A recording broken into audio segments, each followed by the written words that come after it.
Birthday Hawa, birthday Al Shai, birthday Hawa, birthday Al Shai, call all you Wahawala, Hayna Yahabashim Al Shai, Bisham Kukadash. You give a double honors to our apostles and elder bishops, the great millstone, peace and citation to elect. Birthday Yahweh means bless you, Yahweh, meaning bless you to the Most High. His name is Yahweh, which means he is or he exists or he to be. Bashem is in the name, Yahweh Shai is the only begotten Son of the Heavenly Father, who are even calls Jesus Christ. Bashem Kukadash, in the name of the Spirit, Holy or Holy Spirit. Of course, I'm the brother Mappa from the Great Millstone Plaintables Camp, located here in the city of Philadelphia. Just coming with this week's lesson. And this is the second attempt. This is Khamzat Chimaev, which he's an MMA fighter, fighting of All Stars MMA over in Sweden. I think he's born in Chechnya, but pretty much grew up in, at a point in Sweden, which he fights in the UFC, which is Ultimate Fighting Championship. He has a record now of 12-0. Okay, he's undefeated, and he just had a particularly a MMA fight for the UFC. That was yesterday, which there was a lineup switch. He was originally gonna fight another Jake, which the other Jake was our Israelite was Nate Diaz, which Nate Diaz might be an Iscarite. If I'm not, he don't really, it doesn't say clearly who his father is when you look it up. But Nate Diaz definitely is an Israelite. But that fight didn't go down because Khamzat Chimaev not making weight. He came in about, I think it was like 178 or so. He was supposed to fight for 170 welterweight. But was unable to make the weight, and he did a pretty much a catch weight bout with Kevin Holland, which they just switched the different opponents from the other matchups and such. Instead of Nate Diaz fighting Khamzat Chimaev, he fought Tony Ferguson. Which is, like I say, stylistically was, it was better that they did switch that around because, this guy being Khamzat Chimaev, he has a pretty unique and prowess, wrestling with have of course the jiu-jitsu and of course the striking to go with it, and he's tough and very very game. Okay, a very hard worker from what I see, and he might be most likely a Jake too. Even though Pierre looking like he looked like kind of like which those in Chechnya they have that like kind of like that kind of like mix between Chechnya and like kind of like a Asian Oriental like Edomite-ish look for like some of their different people. But it's a lot of Jake over there, Israelites over there that's scattered there. All right, he's born Khamzat Gurkanov, or yeah, I believe I pronounced that possibly right. So so he's a wrestler, freestyle wrestler, considered one of the best. And if you've seen his fight last night with him against Kevin Holland, he as what his title steamrolled the guy. He pretty much balled the guy up, man. Quick takedown. Pretty much flow with him. Ended up locking in a Darce choke. Which he got him to submit this submission over Kevin Holland, which this guy supposed to be a jiu-jitsu black belt as well. Hey, belts are just a lot of times in many cases belts don't really matter,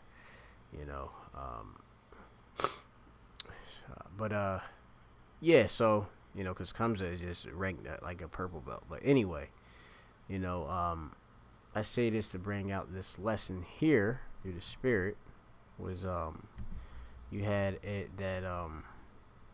you had a lot of things went down. You had apparently allegedly Johnny Walker He was pretty much put out after his fight without out of the arena.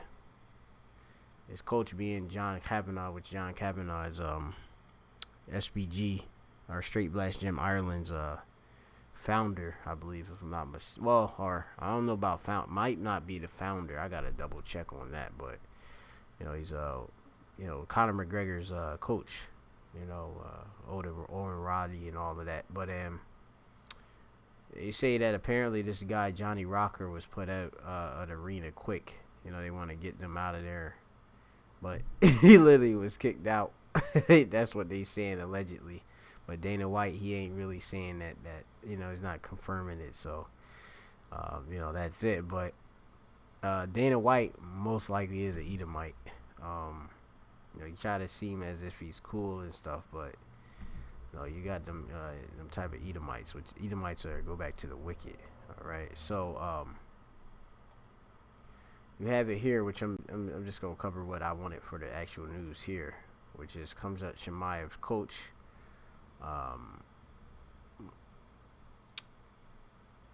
He pretty much he goes off on says he got a lot of ish for the weight situation, which obviously they're professionals, and hey, when you miss weight, that money wise, hey, that's a lot of money that can be lost. I'm not sure what the whole what's gonna be the actual outcome with these this case, because they done did a whole rearrange of matchup and such, and who knows if it was Dana White says that even though there's a so-called conspiracy going on allegedly that this was planned after all, but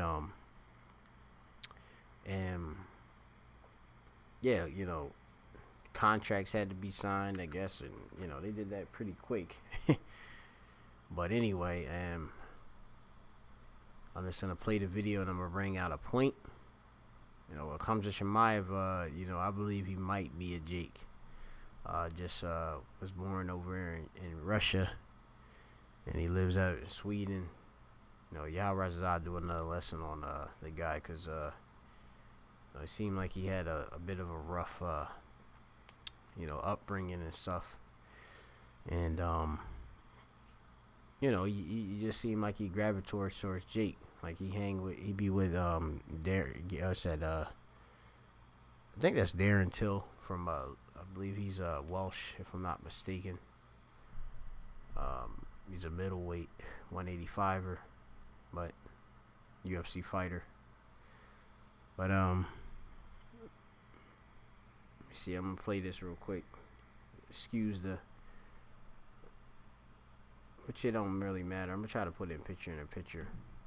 Or you just need to hear the audio to get the point. Alright, 1 second. Let's see right here.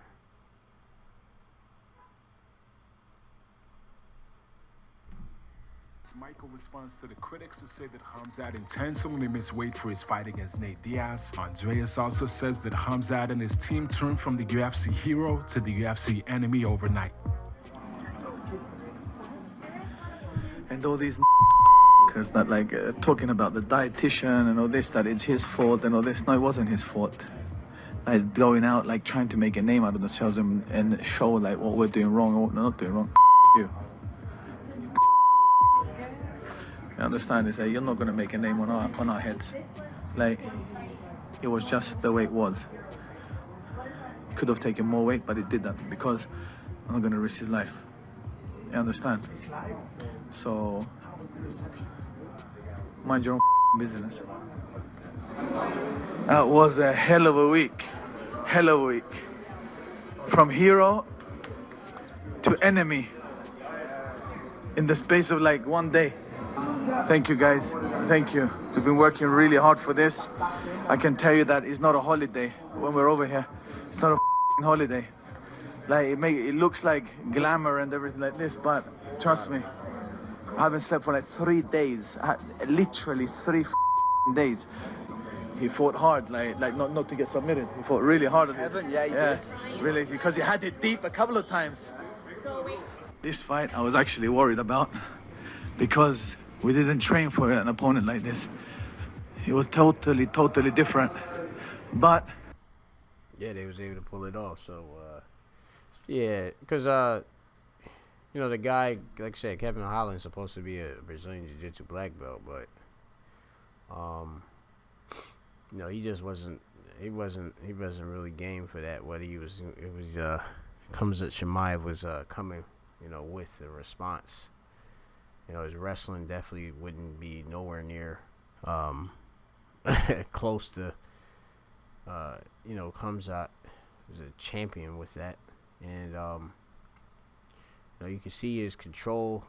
One of the brothers, he ended up showing me, but I watched it live yesterday, or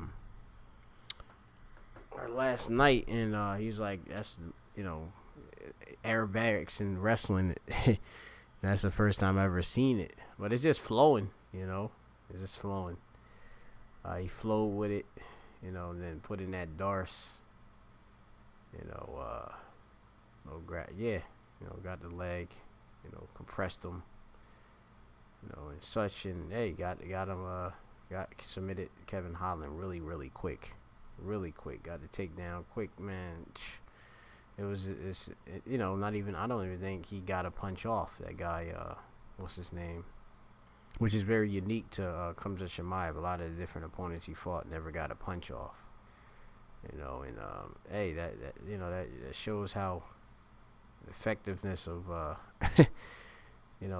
really jiu-jitsu grappling, in certain cases, specifically for jiu-jitsu. I've been in that case, and where certain dudes, you get in a tussle and nobody, you don't even get a punch off. Not to get too personal or exalt myself, but I know about, of course, this this realm here. So anyway, going on, you had it where this man said he went from being a hero to an enemy like that. So I'm gonna get a couple different scriptures, and that's of course per Dana White management, UFC UFC's president, Dana White, which Dana White knows that Khamzat Chimaev is a superstar.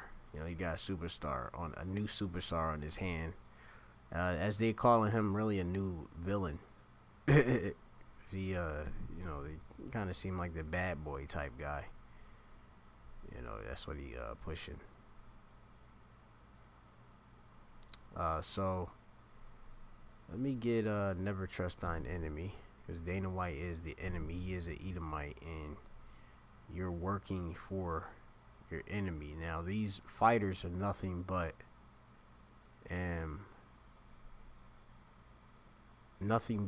gladiators, modern day gladiators. Okay, these would be like your ancient gladiators coming back in their reincarnation, just fighting, as slaves. Okay, that's what you are, slaves.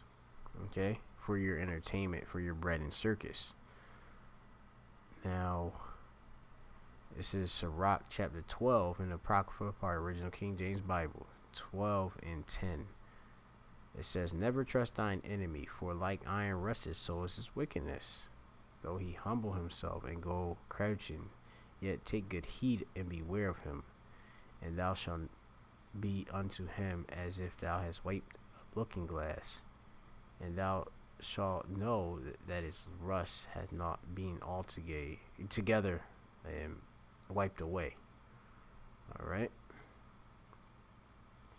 So, hey, never trust thine enemy. Like, you have it where most of these different fighters, they do business. Being within the UFC, you're pretty much a subcontracted entity, brand, etc., fighting for the UFC. Dana White and different heads of these different various MMA organizations, they're only there to get rich off of you, and you draw in more people to watch their event, to buy merch, get sponsors, etc. Okay, hey, that little bit of chunk that you make, which a lot of times UFC fighters don't make much until, they get, a certain contract, or, they negotiate things like, say, like Conor McGregor. He's a bit smart. Which hopefully the best thing he can do is just get out of there now, because there's no reason for him to continue to fight mixed martial arts at all. He's been already exposed. And, in the case even with Khamzat Chimaev, they pretty much people are just, as with many, like a lot of different prospects that, have, a lot of quick fame and success. A lot of people are looking for them to go through a test to be proven. Okay, but Khamzat Chimaev, he had already, they put him in there with Gilbert Burns, and he was that was a war.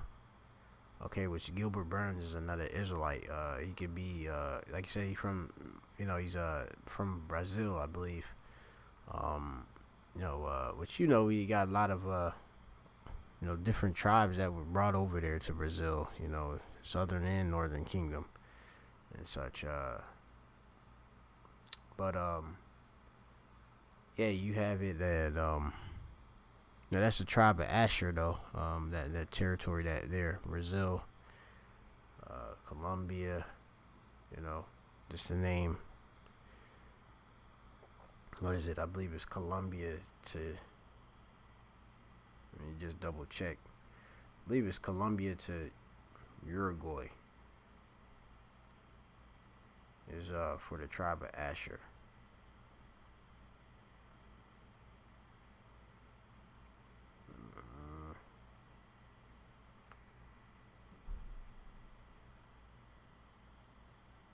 Yeah. But yeah, Gilbert Burns is he did a war with him.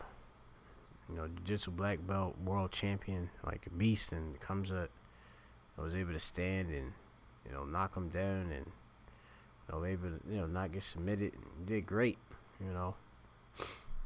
But it's all business, This is the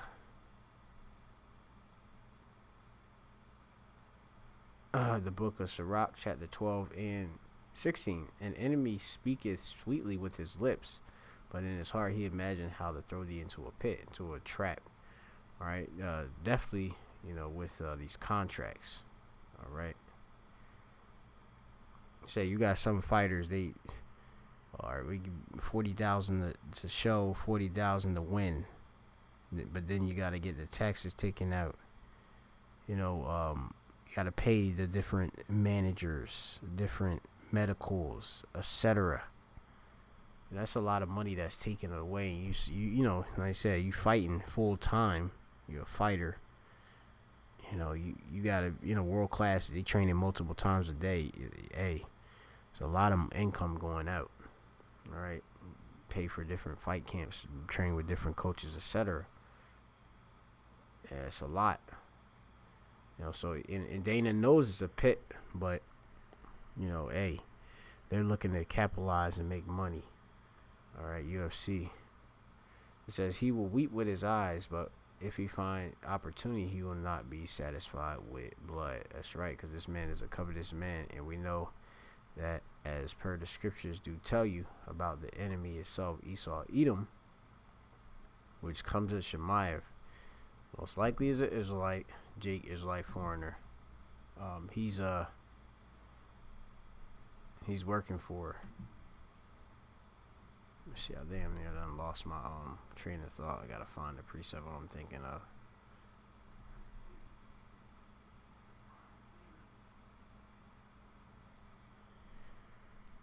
Let's see real quick.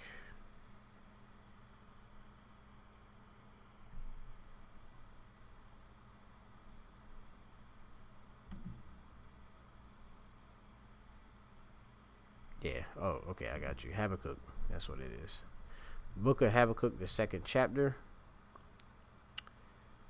It's referring to Esau, Edom. It says, "Behold," Habakkuk 2:4. "Behold, his soul, which is lifted up, is not upright in him, but the just shall live by his faith." All right, and The soul within Esau Edom is not upright. Okay, so how do you expect him to be, you know, pretty much fair? If he seemed fair, it's a trick, a snare in it. Okay. Now, this man has spoiled, and being Esau Edom as the nation, the elite, which Dana White ain't an elite, but he's an Edomite. He's a owner of a big corporation and such, UFC, and he's like I said, he exploiting Jake and other nations and such. Yeah, it tells you that. Yeah, also because he transgressed by line, being his philosophy, his ways of life, his beliefs. Okay. He is a proud man, neither keepeth at home, who enlarges desire as hell, which can't be filled, that is, okay? Right, the grave, okay, which is the earth, right? And is as death, and cannot be satisfied, but gather unto him all nations, and heapeth unto him all people, okay? And Esau, like I said, with UFC, he got these fighters, okay? Many different fighters. There's different people I know that's in UFC. But like I say, it's all business. When you start losing, and he sees that you're not, fitting whatever certain vision he has, which Esau is like I say, like he has a vision a lot for these fighters. And they put you in place. You just for your, as you say, just really for your own, for their profit. Which I'm gonna get. That's gonna lead into my next precept. This is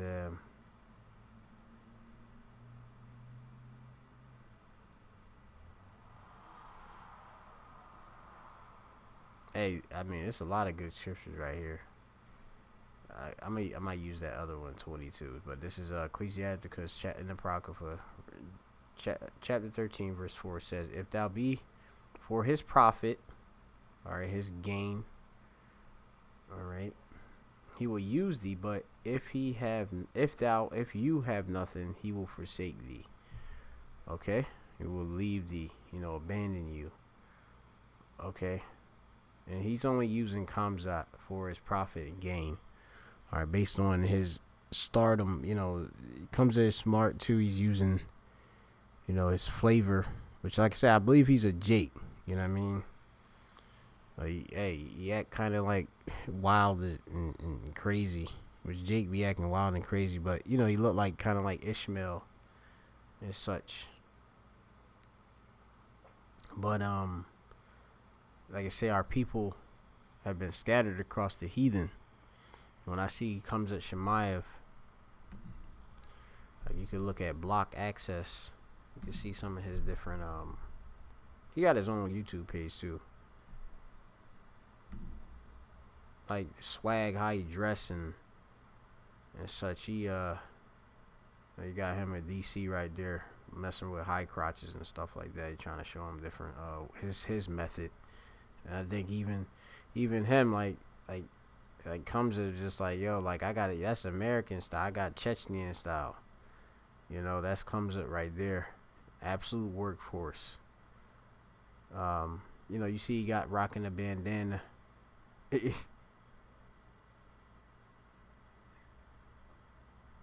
There's Darren Till. I believe he's an Israelite as well. Darren Till definitely got to be an Israelite. There's no way he's not. It looked like Edom, Esau, but he's an Israelite. Yeah, like if you could look up like him, like going sneaker shopping, going, clothing shopping and stuff. Like I said, I believe he Jake. Like I said, a lot of Jake. Like I said, they kind of weird. But you can check it out on your own. You know what I mean? I said he's fight wise, like I say, he's a really good, really has a very unique skill set. You know, Esau knows that he's gonna make that money off of him. So yeah, that's him right there. He'll get some new kicks.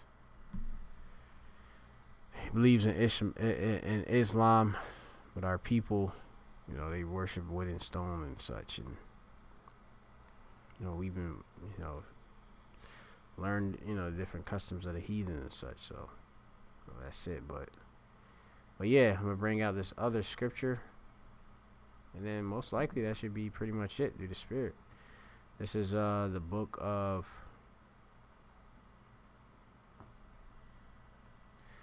Sirach, chapter 20 and 10. It says, "There is a gift that shall not profit thee." Right, yeah, and there's a gift, which basically a gift can go into a bribe. All right, yeah, we need you to fight, you know, on this card. Hey, we'll throw you an extra $20,000. Please do it for us. You know, especially like in Khamzat, I don't know what his case is gonna be like, cause usually like they take a significant portion of your purse if you miss weight, you know, and they keep the fight. You know, I would like to say in UFC 40%, but because I believe it happened to Charles Oliveira. He missed weight and then he still fought, but I think he didn't. I think they made him not even a champ or something like that. He still won the fight against I think that was either Justin Gaethje. I think that was. What if a UFC fighter miss weight? All right, we'll check it right here. Remember, these are all contracts. What happens? The State Athletic Commission, which they got that entity, all right, per state. Give them another hour to make weight. That's just a basic thing, but there's more that comes with it. Breaking down allowances, replacements, all right, fines. Remember, this all contracts. All right, remember, we're subject to payments. All right.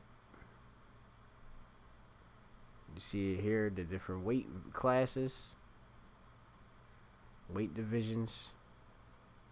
Why is missing weight a big deal?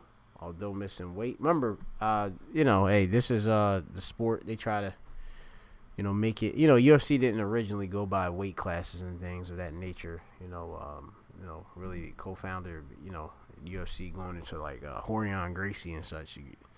Like I said, it was, you know, pretty much a no hold bars type deal. You know, anything goes. You know, but obviously, you know, to make everything fair, you know, hey, have people in the same weight class. But it says, you know, try to eliminate certain like advantages, right? Although missing weight by half a pound doesn't sound significant, it really is. The process of weight cutting is challenging. Yeah, it definitely is.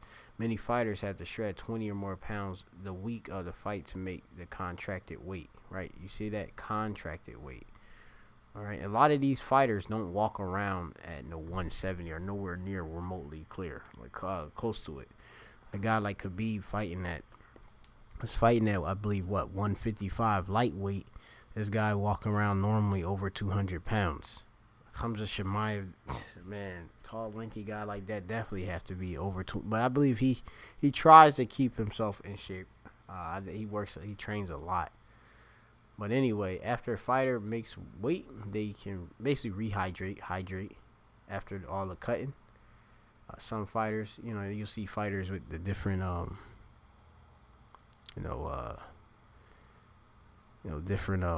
basically vitamin, mineral, like drinks and such, right? Some fighters gain back between 15 to 25 pounds over a 25-hour period. The more difficult the weight cut, the more difficult it becomes to put significant weight back on. This could lead to basically a significant advantage. You be weaker, right? The fighter misses weight, is bigger and stronger, and has more energy due to not having to fully cut down, right? Because you be drained and such. Most fighters will say the most difficult part about cutting weight is the 3 to 5 pounds. All right. So you have it. Let's just go into it a little bit. When a UFC fighter misses weight during morning weigh-in, and they usually know because they be weighing these guys up, weighing them in multiple times and stuff like that before the actual head official weigh-in. They changed a lot of different rules over the years. But it says the state athletic commission could give them another hour or two to make weight. If they're not able to hit the mark at the second attempt, UFC will ask their opponent if they're willing to set the fight at a catch weight, right?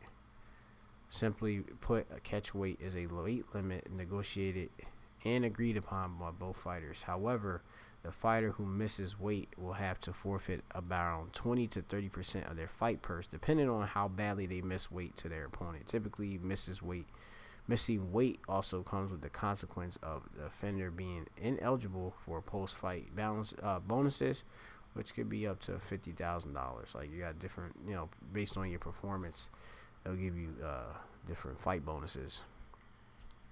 You get a knockout, certain submission, flashy submission, they'll do that. So yeah, man.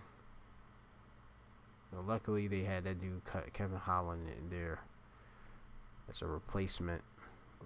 They just rearranged it, and I don't think he really. He said he didn't really like. I don't think he really like was trained. Yeah, something I don't know. I have to go back, but yeah, man. So hey, this is the news. Hey, watch out when you're dealing with Esau Edom. Hey, he's not your friend at all.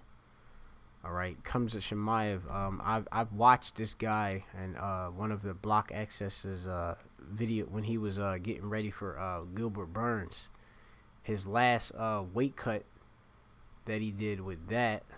Let me see if I can find that. That was a tough process. I've seen Chris Cyborg, Christian,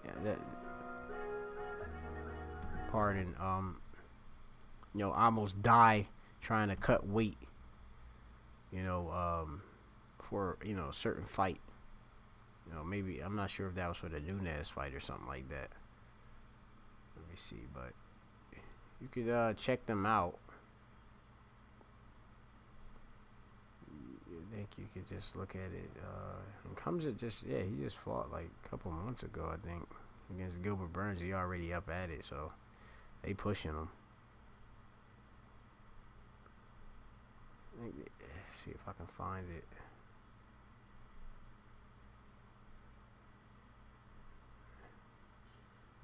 Might be on his other page. I'm not sure if it's on. I think it's on Block Access, but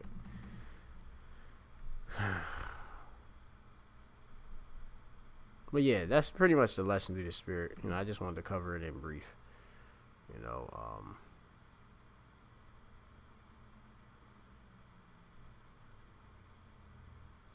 That's Nate Diaz. He's Jake. This Khamzat. Insane money move. Unbelievable. I guess it's some new news, so let me just go into it. All praise to Yahweh, Shem, Shai, Shem, Kokadesh, double honor to our apostles, so peace and citation to you, like Shalom.